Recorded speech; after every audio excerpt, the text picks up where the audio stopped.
నంద్యాలలో TDP YCP మధ్య శిల్ప సహకార సంఘం వివాదం హాట్ టాపిక్గా మారింది. మాజీ మంత్రి శిల్పా మోహన్ రెడ్డి కుటుంబం మార్కెట్ యార్డ్ షాపింగ్ కాంప్లెక్స్లో నిర్వహిస్తున్న శిల్పా సహకార సంఘం షాపులు ఖాళీ చేయాలని మంత్రి ఫరూక్ చెప్పడంతో రాజకీయ రంగు పులుముకుంది.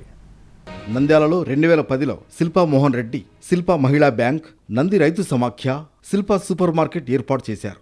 టెక్కేలో మార్కెట్ యార్డ్ షాపింగ్ కాంప్లెక్స్ అప్పటికీ ఖాళీగా ఉంది. అక్కడే వీటిని ఏర్పాటు చేశారు.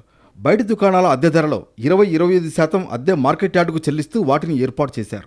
నంద్యాలలో రాజకీయంగా ప్రజలకు దగ్గరయ్యే వ్యూహంలో భాగంగానే శిల్పా సహకార సంఘం ఏర్పాటైంది. శిల్పా మహిళా బ్యాంకులో మహిళలకు రూపాయి వడ్డీకి రుణాలిస్తారు. ఇక నంది రైతు సమాఖ్య షాపుల్లో ఎరువులు, పురుగుమందుల అమ్మకాలు ప్రారంభించి నో లాస్ నో ప్రాఫిట్ బేసిస్లో నడిపిస్తున్నారు.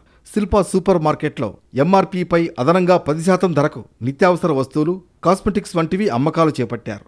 ఆ విధంగా సుమారు 33 షాపులు అద్దెకు తీసుకుని నడుపుతున్నారు. శిల్పా కుటుంబం రాజకీయాల్లో అధికారంలో ఉన్నంతకాలం శిల్పా సహకార సంఘం కింద సూపర్ మార్కెట్, పురుగుమందుల అమ్మకాలు, మహిళా బ్యాంక్ నిర్వహణకు ఎలాంటి సమస్య రాలేదు.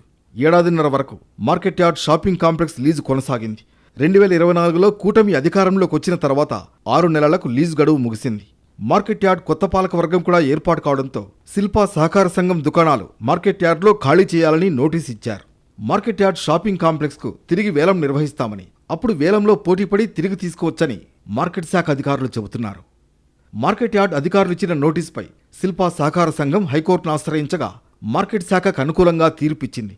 మంత్రి ఫరూక్ మార్కెట్ కమిటీ సమావేశానికి హాజరై షాపింగ్ కాంప్లెక్స్ను పరిశీలించారు. దుకాణాలు ఖాళీ చేయాలని సూచించారు. ఖాళీ చేసి ఓపెన్ ఆక్షన్లో పాల్గొనాలని, అద్దె పెంచాలని సూచించారు మంత్రి ఫరూక్.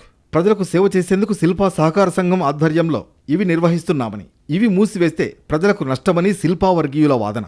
శిల్పా సహకార సంఘం దుకాణాలు మూసివేయించాలనేది తమ ఉద్దేశం కాదని, అలాగైతే ఎప్పుడో మూసివేయించేవాళ్లమంటున్నారు టీడీపీ వర్గీయులు. నిబంధనల ప్రకారం తిరిగి వారే దక్కించుకోవచ్చంటున్నారు. చివరకు ఇది రాజకీయ రంగు పులుముకోవడంతో శిల్పా సహకార సంఘం వివాదం ఎలాంటి మలుపు తిరుగుతుందో చూడాలి.